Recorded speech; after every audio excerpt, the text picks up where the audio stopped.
I paid for my entire family's dream vacation, but when I got there, I found out my sister told everyone I got the tickets for free, so I canceled the return flights and watched her explain who was really paying. The trip was supposed to fix everything. I'd worked doubles at the hospital for 18 months, lived on ramen, and saved $9,200 to take my family to Costa Rica. My parents never had a real vacation. My sister constantly posted about how boring our family was compared to her friends' families who traveled. When I sent the itinerary, my sister called crying with gratitude. Mom sent me a voice message saying I was too generous. Dad texted 3 heart emojis, which for him was practically a novel. The resort was paradise. Endless beaches, infinity pools, activities included. On our second day, I was getting drinks when I overheard my aunt talking to strangers at the bar. My niece works for this airline, she said proudly. Got us all buddy passes, practically free except taxes. I stood there, frozen, holding 2 piña coladas. Buddy passes? I found my cousin later by the pool. So lucky your work gave you those companion tickets, she said. Wish my job had perks like that. That night, I confronted my sister on her balcony. Buddy passes? I said. You told them I got airline employee discounts? She wouldn't meet my eyes. I didn't want everyone feeling guilty that you spent so much. So you lied and made it seem like this cost me nothing. Does it really matter? She asked. Everyone's happy. We're all here together. It matters because I worked 70-hour weeks. It matters because this was every dollar I saved. She rolled her eyes. You're being dramatic. No one cares who paid what. But they did care. At dinner, my uncle kept talking about how amazing employee benefits were these days, how I should see if I could get more buddy passes for Christmas. My cousin asked if I could get her discounted flights to Europe. My sister smiled through every comment, never corrected anyone. I went back to my room and opened my laptop, found the flight reservations, canceled every return ticket except mine. The fees were brutal, but I'd already paid for the insult of having 18 months of sacrifice erased. 3 days later, my sister burst into my room at breakfast time. The airline app says our tickets don't exist. That's strange, I said, not looking up from my coffee. I called them. They said someone canceled everything, probably a computer error. Her face went pale as understanding hit. You didn't. I did. Since everyone thinks these tickets were free employee perks, I figured actual money wouldn't matter. Are you serious right now? Completely. If you want to get home, book your own flight. Last-minute tickets are running about $900 each. I don't have $900. Then I guess you'll need to explain to everyone who actually paid for this vacation. She tried bargaining, then threatening, then crying. I packed my bag while she spiraled. By lunch, the entire family knew. They gathered in the lobby, looking at their phones in panic. My sister had told them everything, trying to paint me as vindictive. But my dad asked the question that mattered. Did you really tell everyone your sister got these tickets for free? My sister stammered. I thought, you thought erasing my sacrifice was easier than admitting I did something generous, I said. The shame on my parents' faces was almost worse than my sister's lies. My uncle started calculating credit card limits. My aunt was crying. My cousin kept apologizing for the Europe comment. I grabbed my suitcase. I'm leaving on my original flight. The rest of you figure it out. My sister blocked the door. Please don't do this. I'm sorry. I'll tell everyone the truth. You already should have. I pushed past her. At the airport, my phone exploded with messages. Most were from my parents, frantically trying to book last-minute flights they couldn't afford. One was from my sister, begging. Then a call from an unknown number. Resort security. We need you to return immediately. A guest has filed a fraud report claiming you used her credit card information without authorization. Local police are involved. My sister's voice in the background, explaining something to officers. My hand tightened around my phone. I'm sorry, what? Miss, your sister has filed a report claiming you accessed her credit card without permission to book flights. The charges were significant. Costa Rican authorities take financial crimes very seriously. I felt my blood pressure spike. That's completely false. You'll need to return to the resort to provide a statement. If you board that plane, it could be considered fleeing jurisdiction. My sister's manipulation had reached a new low. She was trying to criminalize me for her lies.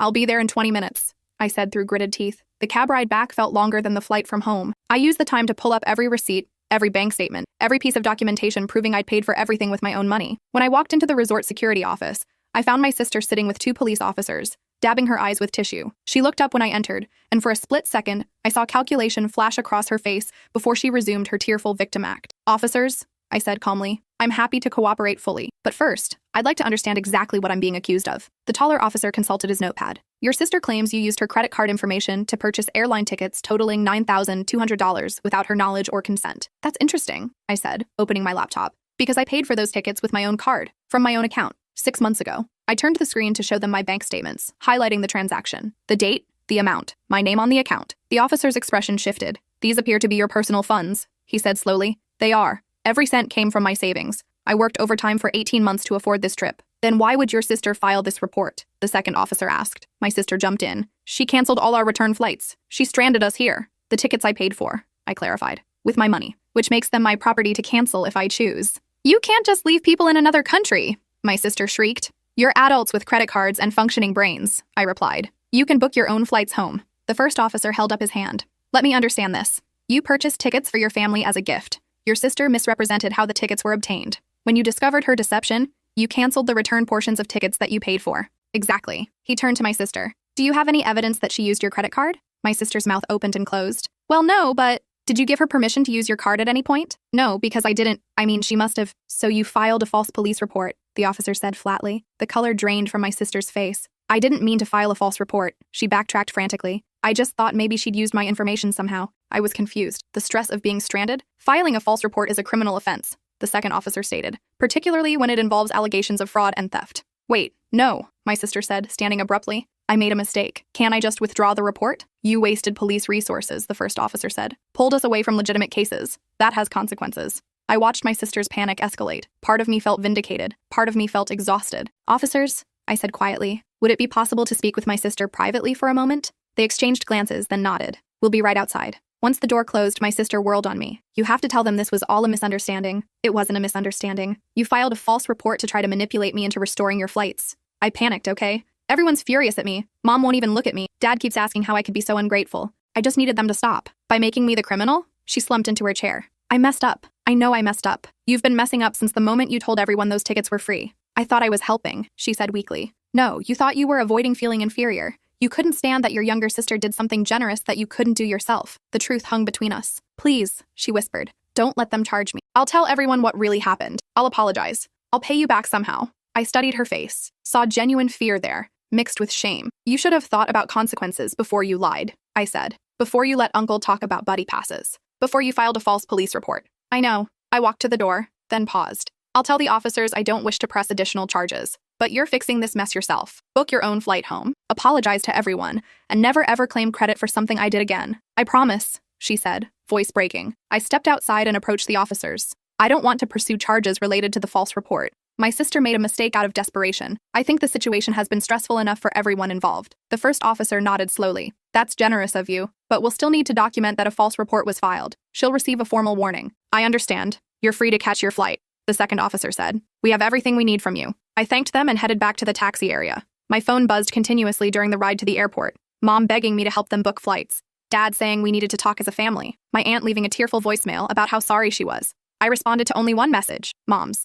I'm catching my flight. You all need to handle your own arrangements. When I get home, we can discuss what happens next. At the airport, I settled into my seat, declining the flight attendant's offer of champagne. I was too exhausted to celebrate. The passenger next to me, a woman in her 60s, noticed my expression. Rough vacation? You could say that? Family drama? I laughed without humor. Is there any other kind? I've been flying to Costa Rica for 30 years, she said. Every trip, I leave my family at home. Best decision I ever made. We flew in comfortable silence after that. I dozed fitfully, waking as we descended into familiar territory. My apartment had never looked better. I dropped my bags and collapsed on the couch, finally allowing myself to process everything. My phone buzzed. A text from Dad. We made it home. Your mother and I paid for your sister's ticket. Your aunt and uncle used credit cards for theirs. Your cousin is still trying to figure something out. Then, another message. We need to talk about what happened. I stared at those words. We need to talk, as if this were some minor misunderstanding that could be smoothed over with a conversation. I typed and deleted 3 responses before settling on, I'm not ready yet. For 3 days, I ignored calls and texts from everyone except my best friend Riley, who brought wine and listened to the whole story without interrupting once.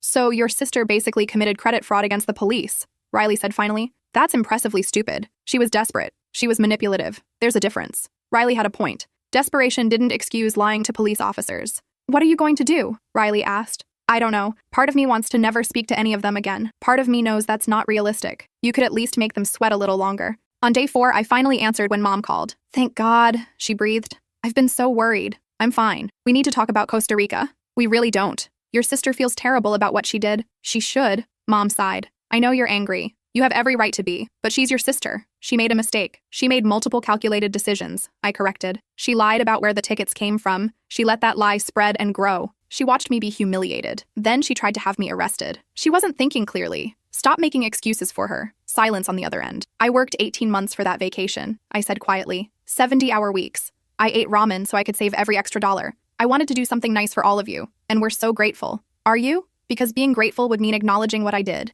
It would mean correcting lies when you heard them. It would mean supporting me when everything fell apart. We didn't know what to do, Mom admitted. You could have asked me. You could have believed me. Instead, you watched your daughter file a false police report against me. We thought she was just panicking. I'm hanging up now, I said. When you're ready to actually hold her accountable instead of explaining away her behavior, we can talk again. I ended the call and immediately blocked my sister's number. I couldn't handle her apologies or excuses. Work became my sanctuary. The hospital emergency room was chaotic and demanding, which meant I didn't have time to think about family drama. My coworkers noticed my extra shifts but didn't comment. 2 weeks after returning from Costa Rica, I arrived home to find my sister sitting on my apartment steps. "How did you get this address?" I asked. "Mom gave it to me. Please, I just need 5 minutes. You don't get to show up at my home uninvited." "I know, but you won't answer my calls or texts." I needed to apologize in person. I considered going inside and shutting the door in her face. Instead, I sat down on the step next to her, maintaining careful distance. "You have 5 minutes." She took a shaky breath. "I'm sorry. I'm so sorry. I know that's not enough, but I mean it. What I did was unforgivable." "Then why are you asking for forgiveness?"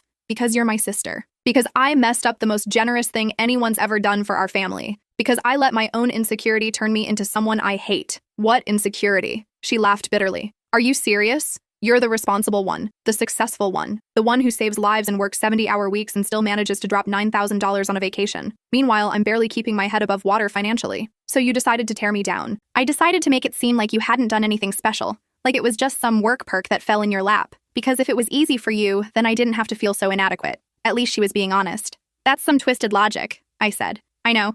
And then when you canceled the flights, I panicked. Everyone was looking at me like I'd ruined everything. So I tried to shift blame back to you. Make it seem like you were the one being unreasonable. By accusing me of credit card fraud." She winced. "I wasn't thinking. I just needed them to stop being angry at me. So you tried to get me arrested in a foreign country. I know how it sounds. It sounds like you were willing to destroy my life to avoid accountability." She started crying. Not the manipulative tears from the resort, but genuine sobs that shook her shoulders. "I hate myself for what I did. I've barely slept. Every time I close my eyes, I see your face at the resort. How betrayed you looked." I sat with her pain for a moment, not to comfort her, but to witness it. "I don't know if I can forgive you," I said finally. "I understand, but I appreciate you acknowledging what you did." She wiped her eyes. "For what it's worth, I've been in therapy, trying to figure out why I do this kind of thing." "What kind of thing?" "Sabotage relationships. Tear down people I love when they succeed. My therapist says it's about self-worth. Your self-worth isn't my responsibility to manage." "I know. That's what I'm trying to work on." We sat in silence as the sun set behind the buildings. "I'm not ready to have you in my life right now," I said. "Maybe someday, but not now." She nodded, standing slowly. "I'll leave you alone." But I meant what I said about the apology, and about trying to be better. I watched her walk away, feeling a strange mix of sadness and relief. That night, I finally responded to Mom's texts. "I saw my sister today. I appreciate that she apologized, but I need space from all of you right now. Please respect that." Mom's response came quickly. "How much space?" "I don't know. Weeks, maybe months. I'll reach out when I'm ready." "We love you." "I know. But love wasn't enough. Not when it came without accountability. Not when it excused harmful behavior for the sake of keeping peace." The months passed slowly. I threw myself into work, picked up hobbies I'd abandoned, reconnected with friends I'd neglected while saving for Costa Rica. Riley dragged me to pottery classes and hiking trips. "You seem lighter," she observed one Saturday morning over coffee. "I feel lighter." "No family guilt weighing you down?" "Surprisingly little." "Have they been respecting your boundaries?" "Mostly. Mom texts every few weeks to check in. Dad sent a card for my birthday. My sister leaves me alone, which I appreciate." "Think you'll ever reconnect?" I considered the question. "Maybe, on my terms, when I'm ready." "That's fair." 3 months after Costa Rica, I received an unexpected letter, handwritten, from my sister. "I'm not sending this to ask for anything. I just wanted you to know that I've continued therapy. I've been diagnosed with depression and anxiety, which doesn't excuse what I did, but helps explain some of my patterns. I'm working on building my own life instead of tearing down yours. I got a promotion at work. I'm paying back Mom and Dad for the flight they bought me. Small steps, but they feel important. I hope you're doing well. You deserve every good thing. Your sister." I folded the letter carefully and put it in my desk drawer. Not forgiveness. Not yet. But acknowledgement that people could change. 4 months after Costa Rica, Dad called. I almost didn't answer, but something made me pick up. "Hi, Dad." "Hi, sweetie. I know you said you needed space, but I have something I need to say." "Okay. I failed you in Costa Rica. I failed you before that, too. I should have questioned your sister's story about the tickets. I should have protected you when everything fell apart. I should have believed you without hesitation." My throat tightened. "I've thought about it every day since we got back," he continued. "How we let you down. How we prioritized your sister's feelings over your sacrifice. I'm ashamed of myself." "Dad, let me finish. You worked yourself to exhaustion to give us something beautiful,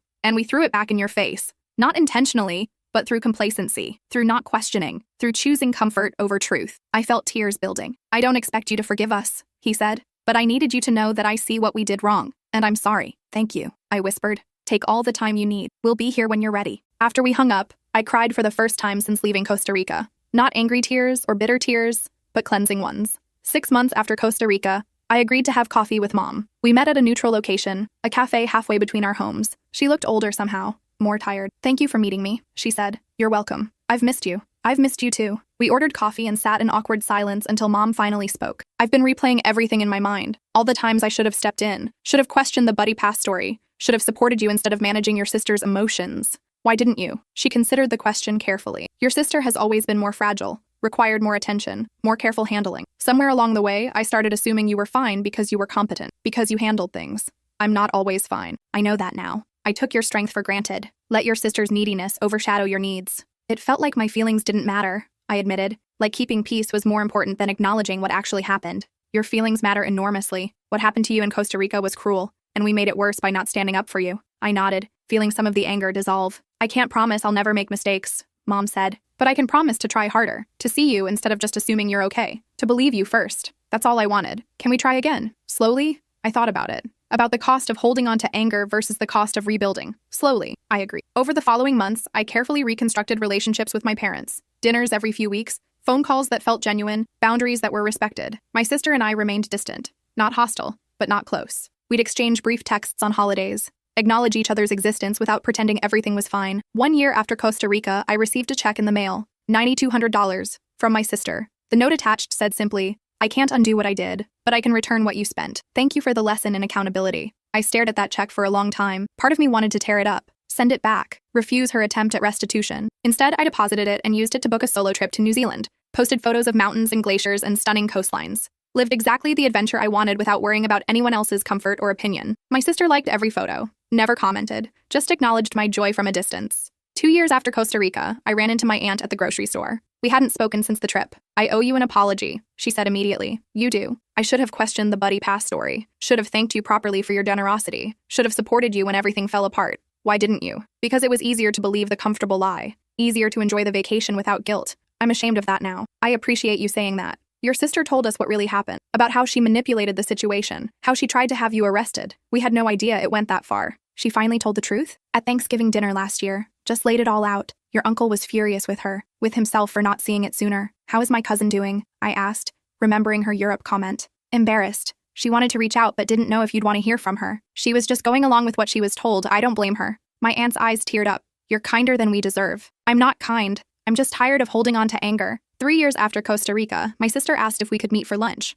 I agreed, curious about what she had to say after all this time. She looked different, healthier somehow, more settled in her own skin. Thank you for coming, she said. You said it was important. It is. I'm getting married. I felt surprised, and something else, maybe happiness for her. Congratulations. His name is Owen. He's a teacher, patient and kind and everything I'm not naturally. You're more than you give yourself credit for. She smiled sadly. I'm trying to be. Therapy helped. So did Owen. He doesn't let me get away with my old patterns. That's good. I'm not inviting you to the wedding. I raised my eyebrows. Not because I don't want you there, she clarified quickly, but because I don't want to pressure you. Don't want to force reconciliation before you're ready. Owen said I needed to respect your boundaries even if it hurts. Owen sounds smart. He is. We ate in comfortable silence for a while. For what it's worth, she said eventually. Costa Rica changed me, hitting rock bottom like that, seeing who I'd become. It forced me to either get better or stay miserable. I'm glad you chose better. I almost didn't, but Owen found me at my lowest point and saw potential instead of disaster. Everyone deserves that. Even you? I thought about it. About Riley and my parents' attempts at redemption. About strangers who'd been kind for no reason.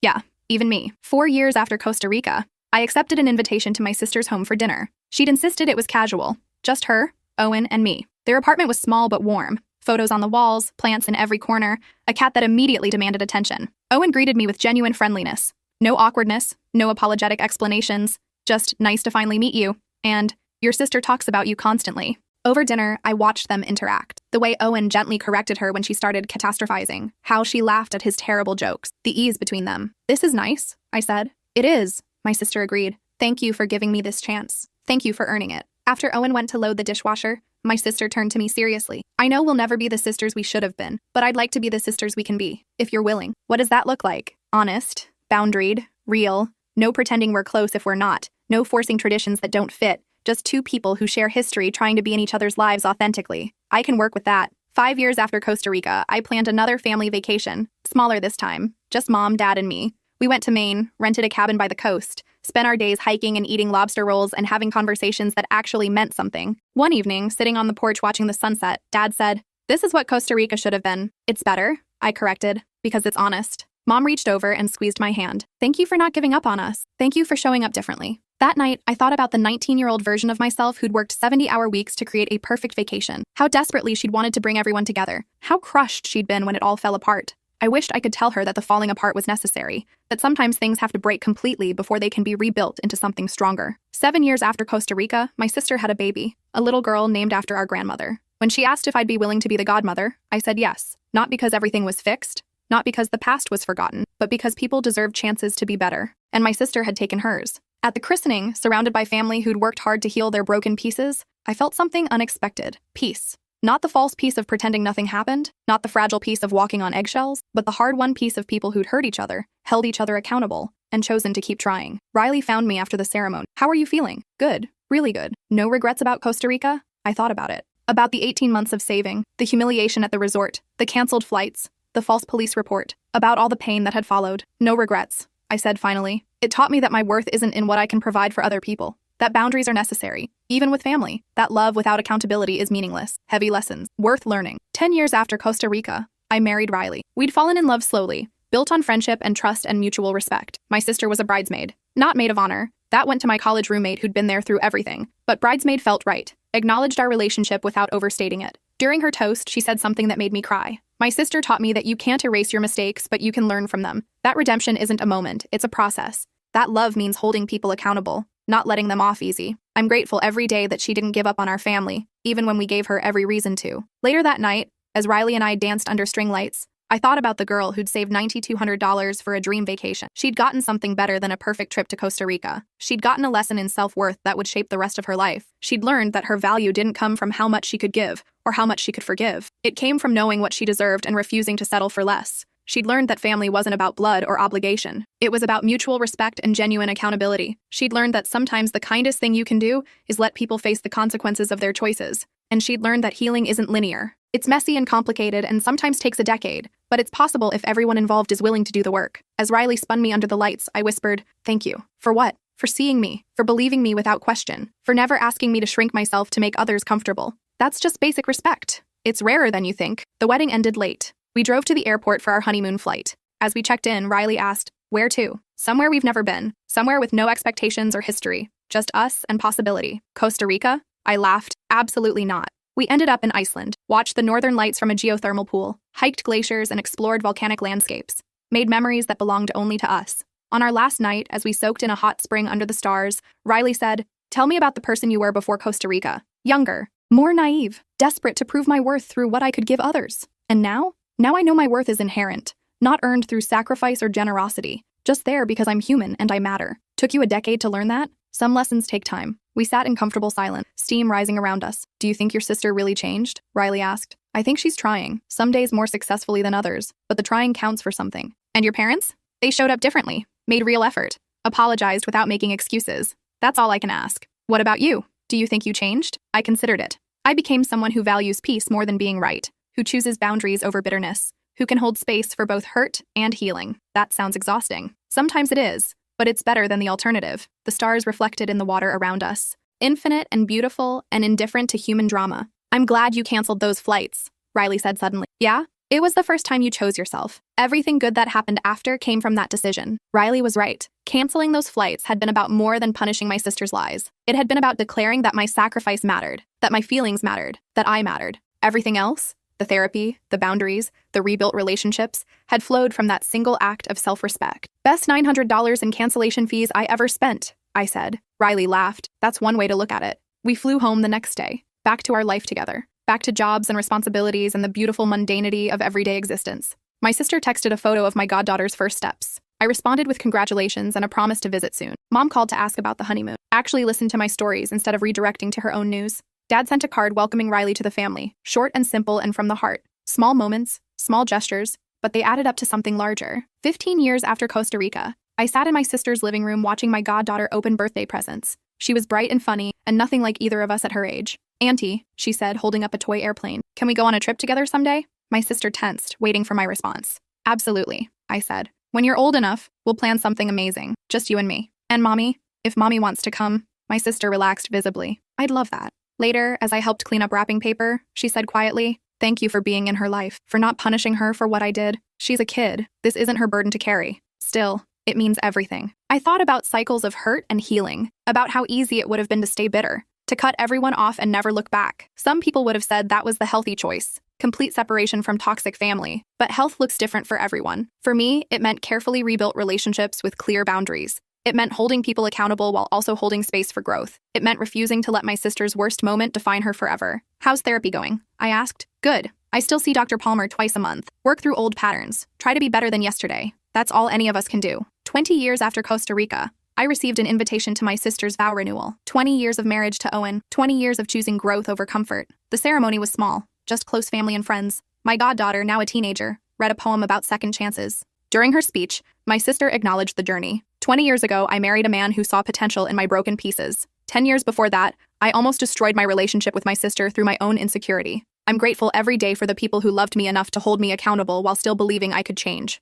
She looked directly at me. "Thank you for not giving up on our family, for showing me what real strength looks like." After the ceremony, my parents pulled me aside. They looked older now, frailer. Time had softened all of us. "We're proud of you," Dad said. "For what?" "For building a good life, for being wise about boundaries, for teaching us what accountability looks like." I was just surviving. "You were leading," Mom corrected, "whether you meant to or not." That night, dancing with Riley at the reception, I felt the weight of 2 decades of healing. "Still no regrets?" Riley asked, knowing what I was thinking about. Still no regrets. Not even about the $9,000? Best investment I ever made in myself, because that's what Costa Rica had been. Not a vacation, not a gift, but an investment in learning my worth. And the returns, in self-respect, in healthy boundaries, in authentic relationships, had been worth every penny. The song changed. My goddaughter grabbed my hand. "Dance with me, Auntie." I let her spin me around the dance floor, laughing at her enthusiasm. This moment, this joy, existed because I'd refused to accept less than I deserved. Because I'd valued myself enough to cancel those flights. Because I'd learned that sometimes love means consequences. And sometimes the greatest gift you can give your family is showing them who you are when you're not sacrificing yourself for their comfort. 25 years after Costa Rica, my sister and I sat on my porch drinking wine, watching the sunset. Our parents were gone now. Dad 5 years earlier, Mom just last spring. Their passings had been peaceful, their final years filled with genuine connection. "Do you ever think about Costa Rica?" my sister asked. "Sometimes. I think about it all the time, the worst version of myself on full display. We were young, stupid, figuring things out. I was cruel. You were scared." She looked at me seriously. "Does it ever stop hurting? Knowing I hurt you that badly?" "Eventually, you stop living in the past. You acknowledge it, learn from it, but you don't let it define you. I wish I'd been different. You became different. That matters more." We sat in silence, comfortable with the space between words. "Riley asked me something once," I said. "Asked if I thought you really changed." "What did you say?" "That you're trying. Some days more successfully than others." Still true 25 years later? Still true. But also, who cares? You're trying. That's enough. My sister's eyes filled with tears. "Thank you for not writing me off, for giving me chances to be better. Thank you for taking them." The sun dipped below the horizon, painting the sky in shades of orange and pink.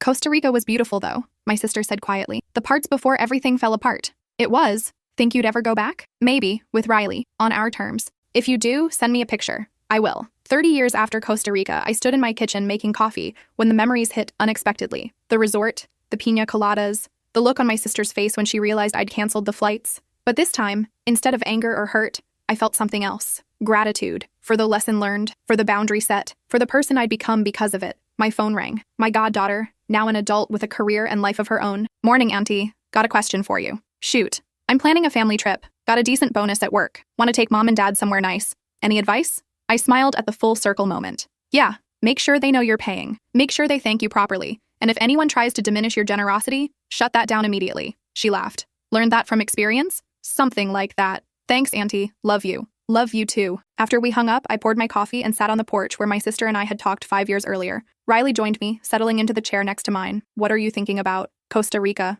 Ancient history. Important history. Still no regrets?" Still no regrets. Because 3 decades later, I understood something I couldn't have known at 23. The vacation I'd planned had failed, but the lesson I'd learned had succeeded beyond measure. I'd learned that my worth wasn't in what I could provide, that boundaries were love in action, that accountability and grace could coexist. I'd learned that some people would rise to meet your standards, and some wouldn't, and both outcomes taught you something valuable. I'd learned that the family you build, through intention and respect and genuine care, matters more than the family you're born into. And I'd learned that the best investment you can make is in your own self-respect. Even if it costs $9,200 and a lot of pain. Even if it takes 3 decades to fully appreciate. Even if it means canceling flights and watching relationships break before they can rebuild. Because on the other side of that pain was a life lived on my own terms. With people who valued, in relationships built on honesty rather than obligation. And that was worth every penny. Riley reached over and took my hand. "You okay?" "Yeah, just grateful." "For what?" "For learning the hard lessons young enough to build a good life. For people who showed me what real love looks like. For having the courage to cancel those flights." "Still the best decision you ever made?"